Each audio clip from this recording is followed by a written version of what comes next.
अस्सलाम वालेकुम dear students, उम्मीद है आप सब खैरियत से होंगे। हमारा आज का जो लेक्चर है ये बहुत ही इंपॉर्टेंट है सी लॉ एस्पिरेंट्स के लिए। सबसे पहले तो क्लियर कर दूं कि जो सी लॉ है इसकी फुल फॉर्म क्या है। इसकी फुल फॉर्म है स्पेशल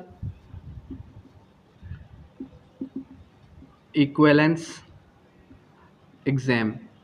स्पेशल इक्विवेलेंस एग्ज़ाम सिर्फ और सिर्फ वो स्टूडेंट देगा कि जो कि फ़ौरन से एलएलबी करके आ चुका है या फिर एलएलएम करके आ चुका है। अगर एलएलएम करके आ चुका है तो फिर भी उसको सी लॉ का टेस्ट देना पड़ेगा, लॉ गेट का टेस्ट नहीं देना पड़ेगा। अदरवाइज़ अगर वो बैरिस्टर या फिर एलएलबी फ़ौरन से करके आया है तो उसको पहले सी लॉ का टेस्ट देना होगा और सी लॉ का टेस्ट देने के बाद फिर उसको लॉ गेट का टेस्ट देना होगा। ठीक है, दोनों का सिलेबस जो है वो 70% सेम है। ठीक है, अब जो सी लॉ की अनाउंसमेंट हो चुकी है तो उसकी जो लास्ट डेट है अप्लाई करने की वो है 30 जून 2024। और सी लॉ के जो अटैम्प्ट्स हैं वो भी बता दूं कि 7 अटैम्प्ट्स हैं और 7 अटैम्प्ट्स के बाद आप जो है एलिजिबल नहीं रहेंगे सी लॉ को अटैम्प्ट करने के लिए। और सी लॉ का जो सिलेबस है, सिलेबस बहुत ही इजी है, जिसके अंदर क्यूएसओ, सीपीसी, उसके अलावा आपका स्पेसिफिक रिलीफ एक्ट,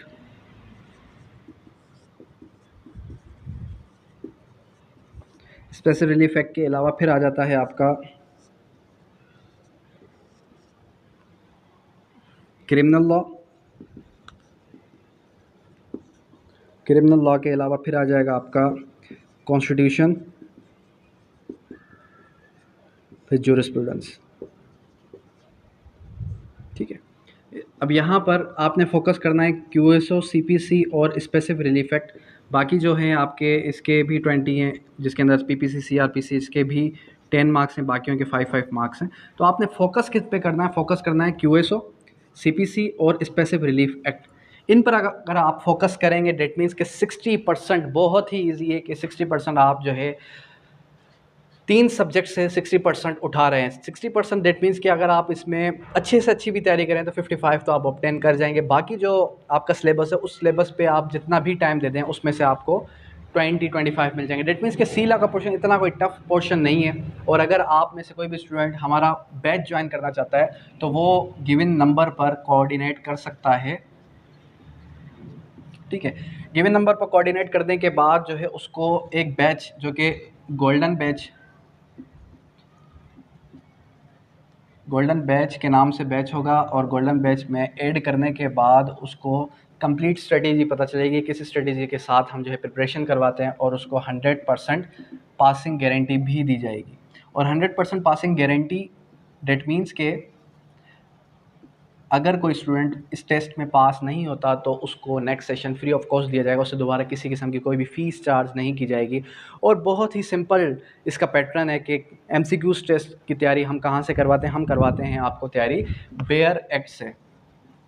और बेयर एक्ट पर जितना आप फोकस करेंगे उतने ज़्यादा चांसेस हैं कि आप जो है अपना सी लॉ का एग्ज़ाम क्रैक कर जाएँ। लेकिन सी लॉ का एग्ज़ाम क्रैक करने के बाद भी आपको लॉ गेट का टेस्ट तो देना ही पड़ेगा।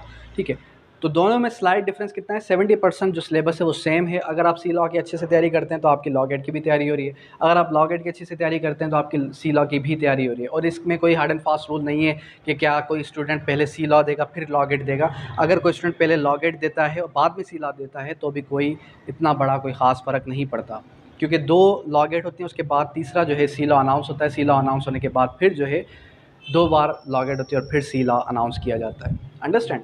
इसका जो चालान है वो फ़ीस आपको पता है कि 5000 इसकी फ़ीस है, जो एचईसी आपसे लेता है, चार्ज करता है। और जो लॉ गेट है उसकी फ़ीस जो है वो 3000 है। अंडरस्टैंड? यहाँ तक कोई क्यूरी, कोई क्वेश्चन हो तो पूछ लें।